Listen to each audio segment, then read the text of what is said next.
말씀을 듣고 마음판에 새깁니다. 하나님, 이 말씀 달려가면서도 읽게 하소서. 이 말씀이 내 발의 등불이 돼서 죄악된 세상 속에 죄와 어그러진 삶을 살지 않고 하나님의 자녀로서의 삶을 살아가는 주의 백성 다 되게 허락하소서. 예수님 이름으로 감사하며 기도합니다. 아멘. 우리가 지난 시간에 이제 요한복음 3장 22절에서 29절 말씀을 통해서 세례 요한이 가졌던 영광스럽고 그리고 겸손한 태도에 대해서 살펴보았습니다. 당시 이제 온 유대가 세례 요한을 향해서 관심을 가지고 있었는데 그 관심이 이제는 예수님께로 향하게 됐습니다. 그러니까 요한의 제자들이 아주 섭섭한 거예요. 그래서 선생님이 요한에게 가서 서운함과 그리고 질투가 섞인 목소리로 선생님과 함께 요단강 저편에 있더니 곧 선생님이 증언하시던 이가 세례를 베풀매 사람이 다 그에게로 가더이다 라고 하는 겁니다. 자, 인간적인 눈으로 보면 요한은 지는 별처럼 보인다 하는 겁니다. 즉 요한의 시대는 저물어 가는 거죠. 자, 그리고는 1년 정도 지난 후에 이제 요한이 헤롯의 잘못을 지적하고 그 일로 인해서 묵배임을 당하고 그의 인생은 끝이 나게 됩니다. 자, 요한이 광야에서 쌓아놓은 명성은 정말 어마어마한 겁니다. 그가 광야에서 하나님의 말씀을 외치며 만들어 놓았던 이 영광의 무대, 다시 말하면 온 유대가 한 사람만 쳐다보고 있는데 그 사람이 바로 요한이었습니다. 심지어 사내들인 공의에도 사람을 보내서 저가 정말 그리스도인가 하고 물을 정도로 모든 관심이 그에게 가 있었고, 그 다음에 당시에는 이제 로마가 와서 지배를 하고 있는데, 우리가 사도신경을 통해서 고백하는 것처럼 빌라도가 와 있다 이 말입니다. 그런데 그 빌라도가 끝없는 세작을 보내서 이 광야에서 무슨 변고가 생기지 아니할까 해서 계속해서 사람을 보내서 이렇게 그 모든 일거수일투족을 조사해서 로마로 보고하는 그런 상황에 놓여져 있던 사람이 바로 세례 요한입니다. 자, 세례 요한은 그가 만들어 놓은 영광의 무대, 어쩌면 온 유대의 가장 영적인 사람이 요한이라고 보여질 정도로 영광의 자리에 올라와 있는데, 요한이 역사의 뒤안길로 사라져 가는 것을 제자들이 보게 되는 겁니다. 여러분, 사람들이 내가 지금 쌓아놓은 그 영광의 자리, 그리고 내가 쌓아놓은 이 주인공의 자리를 누가 탐낸다면 여러분 어떻게 하시겠습니까? 그 상대방을 공격하죠. 상대방을 모함하죠.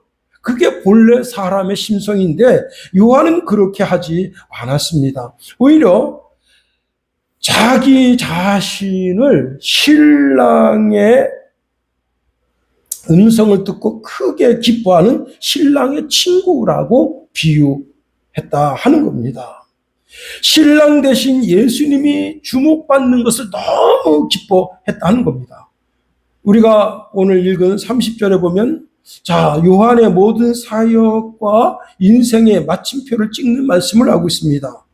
예수님은 흥하여야 하겠고 나는 쇠하여야 하리라는 말씀을 주고 있습니다. 여기 흥한다라고 하는 말은 이제 자라나다, 번성하다, 가득 차오르다라는 뜻이고요. 쇠하다는 말은 작아진다, 낮아진다, 감소한다라는 뜻입니다. 요즘은 이제 새벽별을 보기가 쉽지가 않은데 이제 밤이 깊어지면 그래도 춘천에서 이렇게 이제 제가 이쪽 북쪽을 쭉 쳐다봅니다. 그러면서 이제 새벽별을 보게 되는 거죠. 새벽별을 보면 전 세계 모든 사람들이 늘 찾아보는 별이 바로 북극성이라 할 수 있습니다. 북극성은 북쪽 하늘에 거의 같은 위치에 있어서 밤새도록 지평선 아래로 지지 않는 겁니다. 예로부터 이제 이 북극성을 길잡이별이라 그렇게 했습니다. 왜? 변함없이 그 자리에 있기 때문입니다. 자, 그런데 이 별을 가지고, 이 북극성을 가지고 옛날에 항해술이 발달되어져 있지 않았던 때는 배들이 방향을 그 북극성을 가지고 잡고요. 심지어는 이제 비행기도 그 북극성을 가지고 자기 방향을 잡은 겁니다. 뿐만 아니라 이제 등산객들도 이제 산에 가서 별자리를 보고 그리고 이제 길을 잡는 거죠. 제가 대학생 때 이제 소요산에 등산 갔습니다. 소요산. 와. 하늘에 별이 어마어마하게 떴는데 정말 발길 내디디는 것이 두려울 정도로 진짜 깜깜합니다. 근데 그래서 소요산 올라가서, 여러분 보통 소요산 가면 산 정상에 안 올라가잖아요. 그죠? 그 계곡에서 그냥 발 담그고 노는데 한참 돌다가 한 자매가, 그때는 회수권 끊어가지고 다니던 때입니다. 서울 시내 버스가 120원이었어요. 그 회수권 끊어가지고 다니던 시대인데, 그 자매가 그날 이제 회수권을 파는 날이어서 회수권을 12만 원어치 샀습니다. 가지고 왔는데 그걸 잃어버린 거예요. 그런데 이 자매가 뭐라고 말하냐면, 이제 그 밑에서 놀다가 그래도 한번 등산도 해보자 그래서 정상에 올라가서 거기서 이제 여러분 그 보물찾기 있잖아요. 보물찾기를 했어요. 근데 그때 그 가방을 잠시 내려놨었는데 그때 잊어버린 것 같다 해서 그 가방을 찾으러 거기 올라간 거예요. 그런데 참 그게요, 진짜 놀라운 하나님의 역사입니다. 뭐냐면 그 전문대 다니는 두 자매가 다 예수 믿는 처녀입니다. 얘들은 어떻게 했냐면 소요산 전체를 등산하는 거예요. 등산. 그렇게 하다가 너무 늦어버린 거야. 그 산 정상에서 그때가 8시쯤 됐는데 거기서 자기가 두 손 붙잡고 하나님께 기도했대요. 하나님, 우리 어떡합니까? 못 내려가는 거죠. 하늘의 별은 어마어마하게 촘촘합니다. 그런데 밑으로 못 내려가는 거죠. 겁이 나서. 그런데 우리는 가방 찾으러 거기 올라간 거예요. 그래서 거기 갔는데 두려운 목소리로 누구세요? 그래서 아유, 그 누구십니까? 사람입니까? 그래서 만나가지고 얘기를 자초지종 듣고 그 내려가는데 길이 없어요. 그래서 어떻게 내려왔는가 하면 산에 돌 있잖아요. 돌만 있는 돌각살이 있어요. 글로다 해서 내려온 거예요. 올라갈 때는 1시간 반 올라갔는데 내려올 때는 30분 정도 내려왔습니다. 와, 그때 그 소요산에서 쳐다본 그 별들 어마어마하죠. 와, 그게 지금도 눈에 선합니다. 그런데 여러분, 밤새 그렇게 이제 길잡이를 하던 그 별들이 해가 떠오르면 그 별들이 자취 없이 사라진다는 거예요. 요한은 자신이 북극성과 같은 존재라는 거예요. 아주 깊고 어두운 절망의 밤에 이쪽이 북극이라고 하는 것을 가르쳐주는 북극성과 같은 존재고, 태양이 뜨면 자기는 온데간데 없이 그 자취를 감추는 북극성과 같다라고 지금 말씀하고 있는 겁니다. 여러분, 자, 우리가 오늘 본문에 있는 말씀을 통해서 참 귀 기울여야 할 말씀은 뭐냐면, 자, 요한이 나는 쇠하여야 하리라 그러니까 요한이 자신을 억지로 낮추려고 하는 체념 또는 억지로 겸손한 자세를 취하는 것이냐? 아니라, 요한은 자신의 사명을 다한 자의 목소리라는 사실을 알아야 됩니다. 그는 자신이 예수님을 소개하는 것만으로도 가슴이 벅찹니다. 자신이 하나님의 구원의 역사가 완성되는 것을 보니 너무나 기쁩니다. 그래서 예수님은 흥하여야 하겠고 나는 쇠하여야 한다라는 고백을 주고 있는 겁니다. 우리가 이 고백을 통해서 세 가지로 살펴보겠습니다. 요한이 이렇게 고백합니다. 나의 쇠함을 기뻐한다 하는 겁니다. 이것이 참된 신앙의 시작점이다 하는 겁니다. 요한이 이렇게 고백합니다. 예수님은 흥하여야 하겠고 나는 쇠하여야 하리라. 예. 이것은 요한의 은퇴 선언이라고 생각하면 큰 오산입니다. 크게 잘못된 생각이다 하는 겁니다. 이것은 예수님을 주와 그리스도로 모시고 살아가는 모든 그리스도인들이 평생 자신의 신앙의 이정표로 삼아야 할 신앙적 자세라 하는 겁니다. 그리스도인들이 이 세상에서 영적으로 승리하는 비결, 방법, 그것은 뭐냐면 내 삶에서 그리스도 예수가 존귀하게 되는 것이 그리스도인의 진정한 승리다 하는 겁니다. 요한은 자신의 삶에서 나는 쇠하여야 하리라 고백합니다. 이제 나의 이름은 잊혀지고 내가 가진 힘과 지혜와 명철과 인생의 모든 자랑거리가 점점점 소멸되어져 가는 과정, 그것을 요한은 쇠퇴라 그렇게 단어를 사용하고 있습니다. 자, 억울한 희생이 아닙니다. 패배자로서의 패배가 아닙니다. 너무나 당연한 것은 이게 헬라어 원문으로 보면 마땅히 그래야 한다라는 뜻을 가지고 있습니다.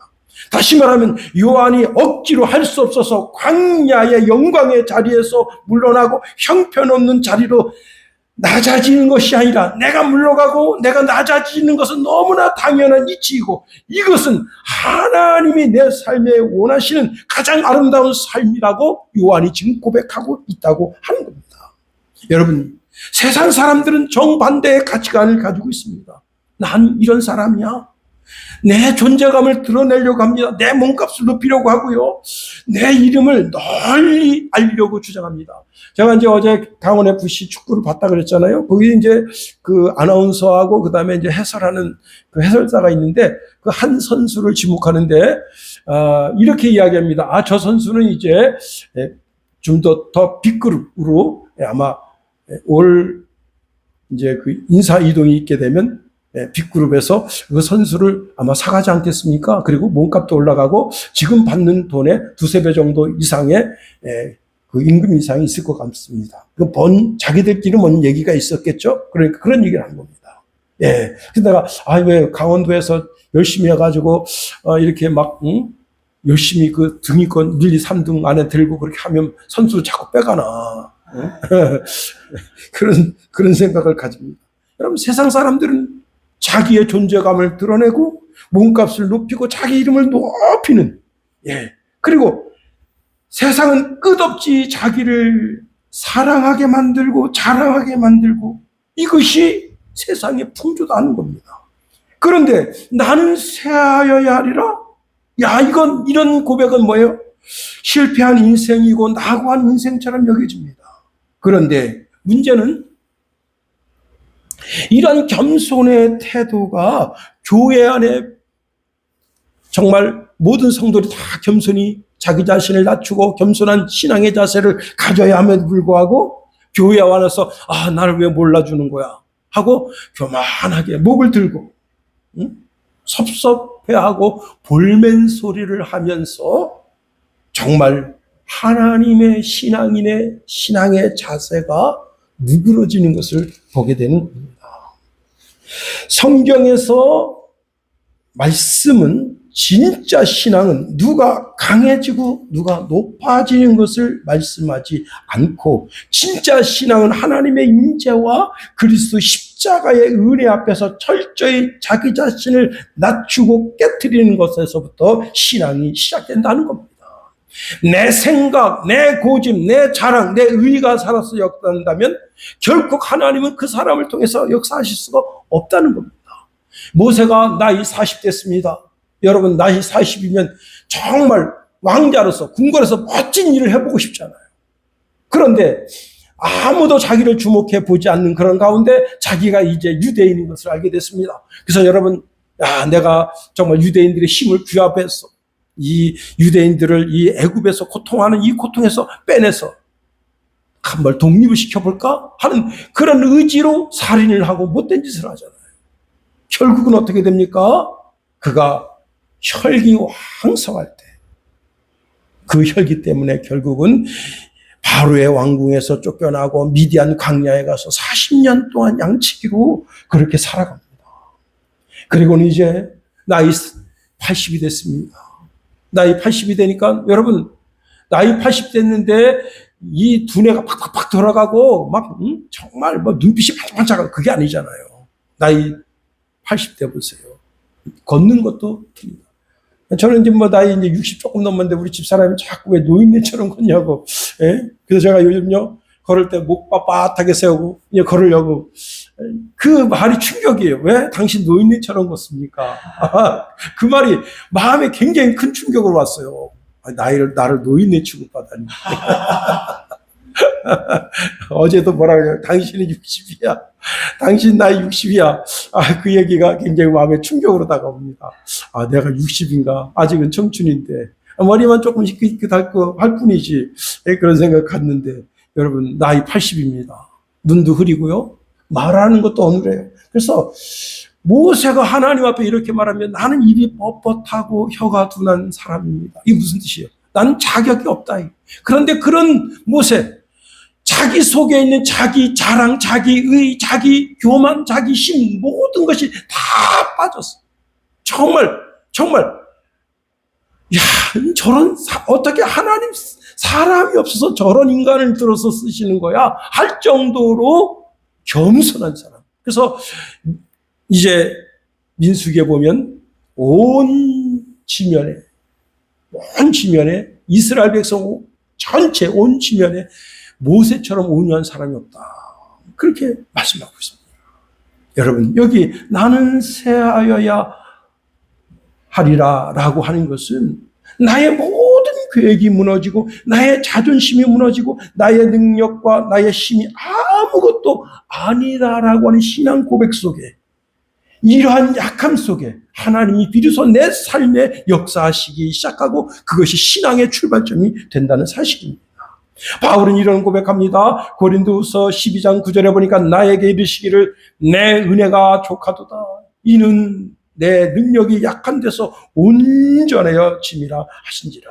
그러므로 도리어 크게 기뻐함으로 나의 여러 약한 것들에 대하여 자랑하리니 이는 그리스도의 능력이 내게 머물게 하려 함이라. 여러분 그 바울 이야기가 나왔으니까 바울이 이제 아덴에서 설교를 하게 됐습니다. 바울은 어떤 사람이에요? 바울은 오늘날로 말하면 이제 헬라 문학의 최고봉의 박사학위를 가지고 있고 히브리 문학의 최고봉의 박사학위를 가지고 있는 사람입니다. 그런 이제 정말 자기가 알고 있는 모든 헬라 사상, 그 다음에 히브리 사상, 그 사상을 녹여서 이제 예수님에 대한 설교를 하는데 아레아바고에서 설교했는데 사람들이 반응이 어떤 줄 알아요? 뭐야 이거? 우리가 옛날에 듣던 뭐 쓸데가 없는 저 변두리 같은 사상을 이야기하고 있구만 하고 많은 사람들이 바울에서 돌아섰다는 겁니다. 왜? 그땐 바울이 자기의 신학적 사상을 이 많은 사람들에게 드러내서 뭔가 좀 보여주려고 했는데 이 사람들은 더 고도화된 철학을 가지고 있었던 사람입니다. 그래서 자기가 바울이 뭐라고 고백하는 줄 알아요? 이제는 십자가에 못 박힌 예수 외에는 내가 다른 것을 전하지 않겠다. 그런 신앙 고백적 고백을 하는 겁니다.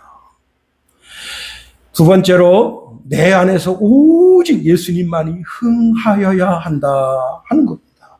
요한이 나는 쇠하여야 하리라고 고백하는 고백의 진짜 목적은 뭐냐면 예수님이 흥해야 하기 때문이다 하는 겁니다. 제가 전자에 흥하다라는 단어를 이제 사전적 의미를 말씀드렸는데요. 자라나다, 번성하다, 가득 차다라는 뜻이 있습니다. 예수님의 이름이 세상 온 땅에 가득 차고 예수님의 통치와 영광이 점점점 커져서 가득할 때 이 땅 전체에 예수님을 주와 그리스도로 고백한 사람이 가득 찰 때 그것을 지금 요한이 기대하는 거죠. 요한은 항상 자신의 사역 목표 속에서 자기 이름을 높이는 것이 아니라, 자기 이름을 알리는 것이 아니라 예수님의 이름을 높이는데, 예수님의 이름을 널리 알리는데 요한은 자신의 모든 사명을 다했다는 겁니다. 그렇습니다. 그래서 예수님이 이제 광야의 설교 말씀을 증거하고 있을 때 예수님이 저기서 오십니다. 그러니까 예수님을 손을 쫙 가리켜서 뭐라고 말합니까? 세상 죄를 지고 가는 하나님의 어린 양이다. 저분이 메시아다.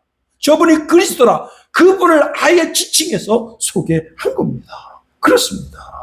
여러분, 그리고는 그는 자신은 정말 흔적도 없이 유대 지면에서 사라지게 된 겁니다. 여러분, 내 삶을 통해서 내가 하는 모든 일, 기도의 삶과 헌신의 삶을 통해서 오직 예수님의 이름만이 존귀하게 되기를 구하는 성도, 이것이 오늘 본문에 있는 말씀을 이루는 성도다 하는 겁니다. 어리석은 성도는요, 예수님의 이름이 높이 존귀하게 될 때 내 이름도 같이 존귀하게 되었으면이라고 생각하는 사람입니다. 이게 양다리 신앙이죠. 양다리 신앙. 한쪽은 교회, 한쪽은 세상에 걸치고 있는 겁니다. 그리고는 예수님의 이름이 높아지는 곳에 내 이름도 높아지고, 그리고는 은근히 뭘 하는 거죠? 예수님의 이름의 영광이 좀 흐려질 때 가차없이 예수님을 차버리고, 그리고 모든 영광을 자기가 취하려고 하는 꼼수를 가지는 겁니다. 예수님은 우리에게 우리가 재물과 하나님을 겸하여 섬길 수 없다 했어요. 다시 말하면 오직 하나님의 영광을 위해서, 예수 그리스도의 영광을 위해서 살면 사는 것이지, 예수님의 영광, 하나님의 영광, 그리고 나의 영광, 나의 존귀, 그게 설 수가 없다는 거예요. 마태복음 6장 24절에 이렇게 말씀합니다. 한 사람이 두 주인을 섬기지 못할 것이니 혹 이를 미워하고 저를 사랑하거나 혹 이를 중히 여기고 저를 경히 여김이라. 너희가 하나님과 재물을 겸하여 섬기지 못하느니라. 하나님과 명예를 겸하여 섬길 수 없다. 하나님과 자기 자신의 존귀를 겸하여 섬길 수 없다는 겁니다. 진짜 그리스도인은 오직 예수 이름만 높이는 거죠. 나는 조용히 역사의 뒤안길로 사라져가는 겁니다. 바울이 이런 고백합니다. 빌립보서 1장 20절 21절에 보니까 나의 간절한 기대와 소망을 따라 아무 일에든지 부끄러워하지 아니하고 지금도 전과 같이 온전히 담대하여 살든지 죽든지 내 몸에서 그리스도가 존귀하게 되게 하려 하나니 이는 내가 사는 것이 그리스도니 죽는 것도 유익함이라. 내 안에 예수님이 살고 있다. 이게 진짜 그리스도인이에요. 이게 진짜 예수님이 흥한 그리스도인입니다. 내 안에 정말 그리스도가 살고 있는가? 고린도전서 6장 20절에 보니까 값으로 산 것이 되었으니 그런즉 너희 몸으로 하나님께 영광을 돌리라. 로마서 14장 8절에 보니까 우리가 살아도 주를 위하여 살고 죽어도 주를 위하여 죽나니 그러므로 사나 죽으나 우리가 주의 것이로다. 여러분, 제가 이제 유튜브에서 엘리엇이라고 하는 선교사에 대한 이야기를 들었는데요. 이 엘리엇이라고 하는 선교사가 하필이면 이제 어느 지역으로 선교사를 나갔냐면 사람들 잡아먹는 식인종 마을로 들어갔습니다. 6명의 선교사가 들어간대요. 이 엘리엇이 이제 결혼을 했어요. 그래서 아내가 있고 자녀가 있는데 그 6명이 거기서 다 그냥 잡아먹힌 겁니다. 오늘은 흰쌀밥 먹는다 하고 잡아먹은 거예요. 그런데 그 엘리엇이나 그 6명의 그 선교사들 손에 다 권총이 있었다는 거예요. 근데 권총을 끝까지 사용하지 않고 다 죽은 겁니다. 그 아내가 이제 애가 어느 정도 성장한 때가 돼서 그 자기 남편을 잡아먹은 이제 살인자들, 식인종 마을에 들어가니까 그 사람들 깜짝 놀란 겁니다. 우리가 당신 남편 잡아먹으면 너도 잡아먹히려고 왔냐? 그러니까 그런 것이 아니라 우리 그 사람들이 여기를 못 들어왔겠냐? 온 이유가 있지 않겠냐? 그 이유를 이제 주장한테 설명하니까 주장이 무릎 꿇었습니다. 그 주장이 이제 예수 그리스도를 전도하는 전도자가 됐다. 와. 엘리엇은 어쩌면 정말 그 짧은 인생에 그는 흥했고, 그는 쇠했고, 예수님 흥한. 그래가지고요, 그 마을, 여러분, 이런 경우가 없거든.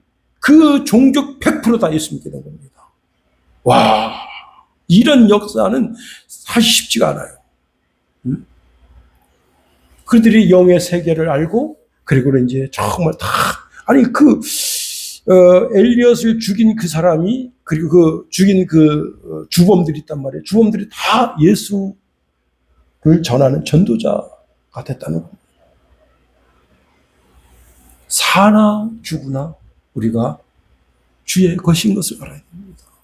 내 속에서 그리스도가 사는 사람이 되어야 한다는 겁니다. 세 번째로, 내가 쇠할 때 비로소 참된 영적인 자유와 영광이 임한다는 사실을 알아야 됩니다. 하나님은 겸손한 자를 높이신다 약속을 주십니다. 우리가 예수님을 높이고 나 자신을 겸손히 낮출 때, 자, 영적인 공식이 자동적으로 작동되는데, 요한은 나는 쇠하여야 하리라라고 고백하지만, 주님은 그때부터 그를 높이시고, 그리고 세상에서 가장 안전하고 참된 영광이 그에게 임하도록 하시는 겁니다. 세상 사람들은 자기가 흥하려고 아주 발버둥치죠.